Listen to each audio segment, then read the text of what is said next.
अच्छा जी, second life, कई दफ़ा हम अपनी ज़िंदगी को देखते हैं और कहते हैं यार काश हमारी ज़िंदगी में बहुत सारी चीज़ें मुख्तलिफ होती, एंड यू स्टार्ट इमेजिनिंग कि अगर एक और पैरेलल ज़िंदगी होती तो क्या होता। लेकिन क्या आपने यही चीज़ अपने इर्द गिर्द के मनाजिर के बारे में देखी है? मैं कल ही एक रिपोर्ट पढ़ रही थी वर्ल्ड बैंक की तरफ से, जिन्होंने कहा कि ऑस्ट्रेलिया में उन्होंने अपने बीचेस को 1/3 साफ़ कर लिया है when it comes to plastic and things which are lying around. यानी आज से 10 साल पहले अगर वहाँ देखते थे जितना भी कूड़ा करकट और ख़ास तौर पर प्लास्टिक्स जमा हो जाते थे, उसमें कॉन्क्रीट मेजर्स लिए गए ताकि people don't leave as much plastic behind. और यही चीज़ आप इको टूरिज्म में देखते हैं, जब लोगों को बार बार ये यकीन दहानी कराई जाती है। लेकिन क्या कभी आपने सोचा है कि ये जो प्लास्टिक बॉटल्स और चीज़ें हम इस्तेमाल करते हैं, क्या इनको री इमेजिन किया जा सकता है? इफ़ वी रीसाइकिल देम तो एक तरह से हम इनको एक दूसरी ज़िंदगी दे रहे होते हैं।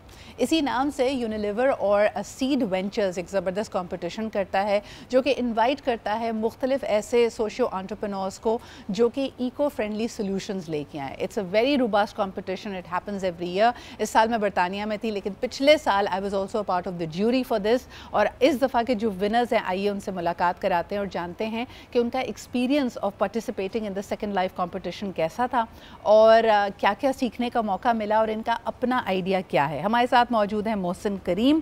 बहुत बहुत शुक्रिया मोहसिन हमारे साथ मौजूद होने के लिए। यू हैव मल्टीपल स्टार्टअप्स, जिसमें से 2 सक्सेसफुल स्टार्टअप्स का नाम है Cattlers and Park Bio Energy. Can you tell us a little bit about both of them?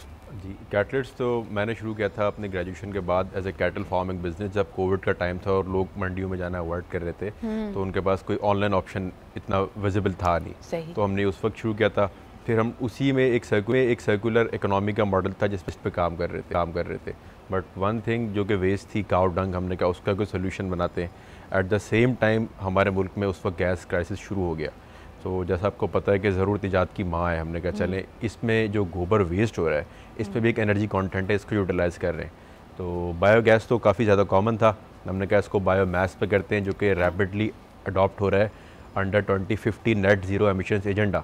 और यूरोप में और इंडोनेशिया, मलेशिया, इंडिया, सारी दुनिया इस पर काम कर रही है, लेकिन यहाँ पर कोई विजिबल एक्टिविटी नहीं हो रही थी। तो हमने इस पर 22 में इनिशिएटिव लिया, आज से 3 साल पहले।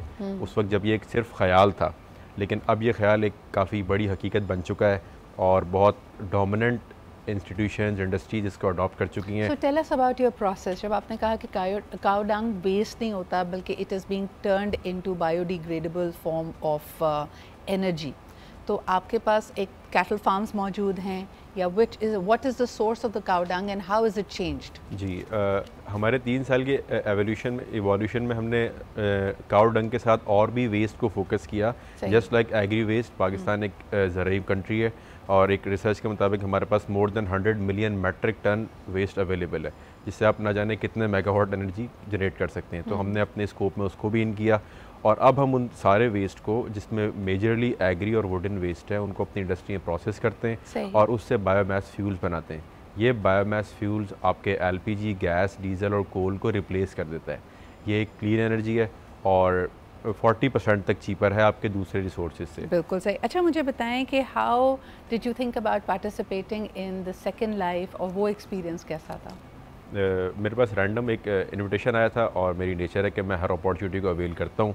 सो आई अप्लाइड और उसमें सिलेक्शन भी हो गया और स्टेप बाय स्टेप आगे बढ़ते रहे, टॉप 3 में आ गए और अल्हम्दुलिल्लाह फिर टॉप 3 से टॉप 1 पे भी आ गए। ओके, और किस किस्म के सवालात आपसे किए गए और आपके मुकाबले में जो लोग थे उनके क्या आइडियाज़ थे? प्लास्टिक वेस्ट वाले लोग थे और इसके अलावा कंपोस्ट वाले कुछ लोग थे। कोई ऐसा आइडिया जिसने आपको भी चौंकाया हो या जो आप समझते हो कि बड़ा ज़बरदस्त आइडिया है and it was very tough competition? Idea सारे बहुत अच्छे थे, लेकिन मतलब अनफॉर्चुनेटली मुझे ऐसा इसलिए लगा क्योंकि वो उसमें से बहुत सारे स्केलेबल नहीं थे। वो आइडिया के हद तक बहुत अच्छे थे, लेकिन हमारी जो आने की और एक क्लियर पोजीशन की वजह थी ना कि हमारा वाला कमर्शियली वायबल है। तो मैं इस प्लेटफॉर्म से स्टार्टअप्स को बताना भी चाहूँगा कि आपका आइडिया कितना भी इनोवेटिव हो, लेकिन अगर वो कमर्शियली वायबल नहीं है ना, तो उसका फिर वो ग्रो करना थोड़ा सा मुश्किल होता है। लेकिन जब इसको तुम कमर्शियली वायबल बना रहे थे और स्केल अप कर रहे थे in the last 3 years, what was the biggest hurdle? सबसे बड़ा चैलेंज क्या फेस किया? सोशल चैलेंज था कि ग्रेजुएशन के बाद जो बाकी लोग थे वो एमएनसीज़ में चले गए और उनकी सैलरीज आना शुरू हो गई। और वो 1-1 लाख रुपए कमा रहे हैं। और स्टार्टअप में तो आपका होता है कि पहला साल आप डिक्लाइन होता है, दूसरा साल आप ब्रेक इवन करते हैं, तीसरे चौथे साल में आप ऊपर जाने लगते हैं। तो वो जो 2-3 साल का सोशल डायलेमा होता है फिर वो फैमिली प्रेशर और वो सारा सीन था। And how big is your team? अभी हमारे मतलब अराउंड 13 एम्प्लॉयज़ हैं और जिसमें से 4 कोर मेंबर्स हैं। मेरे पार्टनर अदनान है और अब्दुल्ला और फैज़ान कोर टीम है। इनमें से किसी का भी, ये जो तुम्हारी कोर टीम थी, कैटल फार्मिंग का या कैटल के साथ इन्वॉल्व होने का कोई एक्सपीरियंस था, या ये वो ऑल यंग बॉयज़ जैसे आमतौर पे हम देखते हैं कि बकरा ईद वैसे अभी भी आने वाली है, बकरा ईद से पहले लड़कों का बड़ा इंटरेस्ट होता है बकरा मंडी जाना देखना, इस तरह इंटरेस्ट डेवलप हुआ या किसी का कैटल फार्मिंग बैकग्राउंड था? नहीं, कैटल फार्मिंग बैकग्राउंड किसी का भी नहीं था, वो सिर्फ मेरा था। और मेरी जो कैटल फार्मिंग वाली टीम थी वो पीछे रह चुकी है। अब हम बायो एनर्जी में बढ़ गए, वहाँ पे हमारी नई टीम है। हाँ। वहाँ पे इंडस्ट्रियल इंजीनियर हैं, मैकेनिकल इंजीनियर्स हैं। अच्छा, तो वो कैटल फार्मिंग जो थी वो बेसिकली बुनियाद पड़ी जिससे तुम्हें थोड़ा बहुत एक्सपीरियंस हुआ, नॉलेज मिली कि जो तुम्हारा कोर सोर्स है, यानी जो तुम्हें काउ डंग चाहिए वो तुम कैसे सोर्स करोगे, कैसे सोर्स करते हैं वैसे उसको?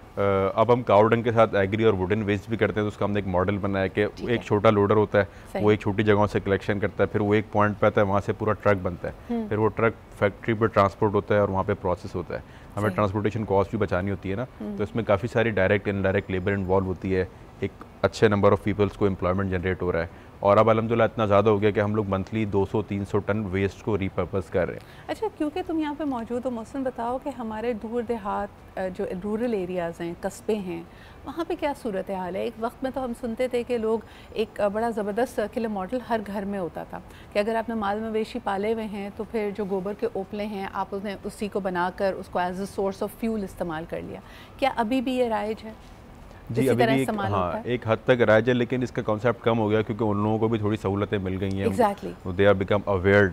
तो वो लोग, but that lifestyle is unsustainable, and अगर हम अपने लार्जर टर्म्स पे देखें। एग्जैक्टली, और हम लोग उसी को, जो उनका पुराना वाला सर्कुलर मॉडल था, उसको हम एक बड़े लेवल पे इम्प्लीमेंट करवाना चाह रहे हैं जहाँ से वो ज़्यादा सोर्स ऑफ इनकम जनरेट कर सकें। अब तक हम लोग मतलब मोर देन 30 मिलियन लोगों को डायरेक्टली पे कर चुके हैं अगेंस्ट देयर वेस्ट, कि वो अपना कचरा हमें बेचते हैं और उससे अपना घर रन करते हैं। लेकिन और हम आपको थोड़ी बहुत उनकी अवेयरनेस और उनकी नॉलेज पे काम करना पड़ा होगा कि आपने अलग अलग अपने कंपोस्ट को, अपनी चीज़ों को करना कैसे। हाँ, एग्जैक्टली, उनको रिस्पॉन्सिबल कलेक्शन का तरीका समझाया कि उसमें कचरे ना आए और उसमें जो हैंकी फैंकी होती है टू गेन एक्स्ट्रा मनी, उसको हमने अवॉइड करवाया। और एक बहुत ज़्यादा टाइम लगा पहले, जो कि बहुत मुश्किल लग रहा था, बट नाउ इट्स वर्किंग। तो streamlining of that has worked wonders. और वंस अगेन जी, कंग्रेचुलेशंस, आपका सेकेंड लाइफ जीतने का इस एजाज़ ने आपको मज़ीद आपकी हौसला अफजाई की है।